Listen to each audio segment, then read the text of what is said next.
Bismillah, Assalamualaikum warahmatullahi wabarakatuh. Innal hamdalillah, wassalatu wassalamu ala Rasulillah wa ala alihi wa ashabihi wa mawalah. Allahumma faqihna fid din wa 'allimna at-ta'wil. Teman-teman yang dirahmati oleh Allah Subhanahu wa taala, sebagian puasa telah berlalu. Pertanyaannya untuk kita, apakah puasa kita telah berkualitas untuk diri kita dan kepada Allah Subhanahu wa taala? Salah satu paradigma berpuasa yang kurang tepat adalah ketika kita berpikir bahwa ketika kita berpuasa, itu yang terpikir adalah bagaimana supaya cepat berbuka. Atau ketika kita berpuasa, yang terpikir pertama adalah kapan waktu berbuka. Maka jika paradigma ini kita tanamkan dalam diri kita, yang hadir dalam diri kita adalah melakukan hal-hal yang tidak bermanfaat, hal-hal yang menghabiskan waktu agar waktu berbuka ini cepat datang, atau bagaimana agar puasa ini tidak terasa, begitu ya. Nah, ini paradigma yang kurang tepat. Dimana kalau kita sudah berpikir seperti ini, maka yang hadir nanti adalah melakukan hal-hal yang tidak bermanfaat ketika kita berpuasa. Misalkan memperbanyak tidur, memperbanyak bermain sosmed dan sebagainya. Maka ini hal-hal yang tidak berguna, yang menghabiskan waktu, yang memang kebanyakan orang sekarang itu suka untuk melaksanakannya dengan dalih agar puasa tidak terasa atau waktu berbuka cepat datang. Maka hal ini yang perlu kita kurangi, teman-teman sekalian. Bukan berarti tidak boleh, tapi harus dikurangi. Mengapa? Karena jangan sia-siakan bulan yang penting ini. Jangan sia-siakan bulan yang istimewa ini. Dalam kehidupan kita, agama Islam tentu memberikan petuah kepada kita dalam setiap harinya agar bisa melawan diri, agar menjauhkan diri dari hal-hal yang tidak bermanfaat. Misalkan dalam Al-Quran, Allah Subhanahu wa ta'ala berfirman dalam surat Al-Mu'minun, qad aflahal mu'minun alladzina hum fi salatihim khashi'un walladzina hum 'anil lagwi mu'ridun. Ada salah satu tanda kalau kita mau dikatakan sebagai mukmin yang beruntung atau mukmin yang menang, yaitu adalah walladzina hum 'anil lagwi mu'ridun. Jadi orang-orang yang menjauhkan dirinya atau memalingkan dirinya dari hal-hal yang tidak bermanfaat. Maka bukan hanya di bulan suci Ramadan, tapi memang setiap harinya, jika kita ingin dikatakan sebagai mukmin yang ideal, kita harus paham bahwa hal-hal yang tidak berguna itu tidak perlu kita lakukan. Begitu. Maka orang yang berpikir ideal, maka dia akan sebisa mungkin memaksakan dirinya, melawan dirinya untuk meninggalkan hal-hal yang tidak bermanfaat. Terkhusus di bulan suci Ramadan, bulan yang istimewa ini, bulan yang penuh dengan ampunan, bulan yang penuh dengan ganjaran pahala, begitu ya. Mengapa kita masih sempat-sempatnya berpikir untuk melakukan hal-hal yang tidak bermanfaat atau membuat puasa kita menjadi tidak terasa, begitu ya.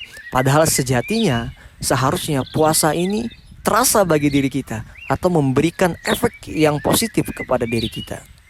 Teman-teman sekalian, bagaimana agar puasa ini tetap terasa atau ada efeknya bagi diri kita, gitu ya?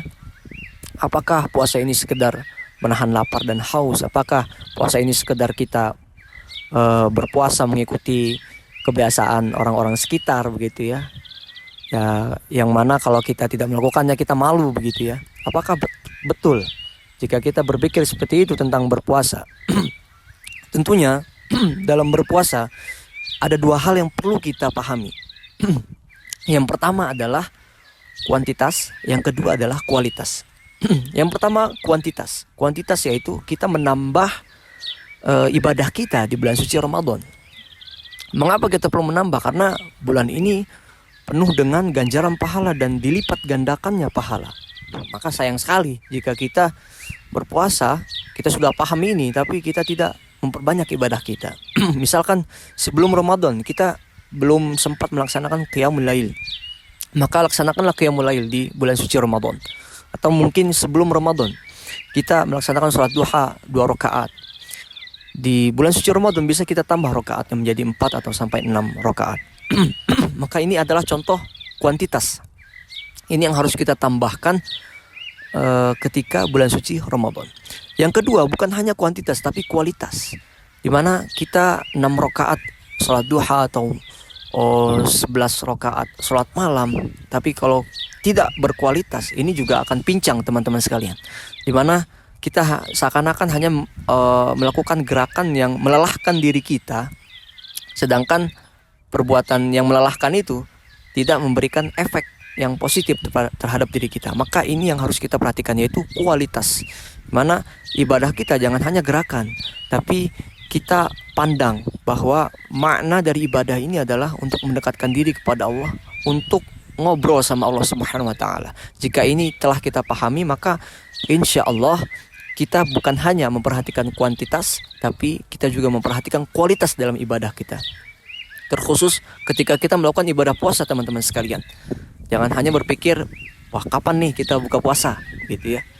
Kapan nih waktu berbuka puasa, gitu. Tapi kita berpikir bagaimana di puasa ini justru tidak terasa karena melakukan hal-hal yang bermanfaat, bukan tidak terasa karena melakukan hal-hal yang tidak bermanfaat, begitu. Justru kita pakai untuk ibadah, pakai untuk belajar, pakai untuk berdiskusi dengan teman-teman kita tentang keilmuan, gitu ya.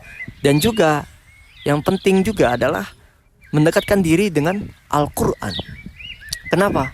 Karena kita telah ketahui bersama bahwa Ramadan ini adalah bulan Al-Quran. Ini tidak bisa ditolak lagi ya teman-teman sekalian. Syahrul Ramadan alladzi unzila fihi al-Qur'an hudan lin-nasi wa bayyinatin minal huda wal furqan. Mana bulan Ramadan ini dikatakan dalam Al-Quran sebagai bulan yang turunnya Al-Quran.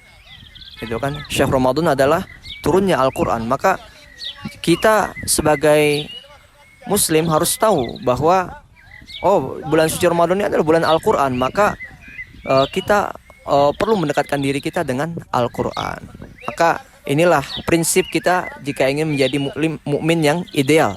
Bukan hanya memikirkan tentang berpuasa, tapi kita pikirkan juga kuantitas dan kualitas ketika kita berpuasa. Terakhir, puasa bukan hanya tentang kapan waktu berbuka, tetapi puasa juga adalah manifestasi kita mendekatkan diri kepada Allah Subhanahu wa taala. Terima kasih. Assalamualaikum warahmatullahi wabarakatuh.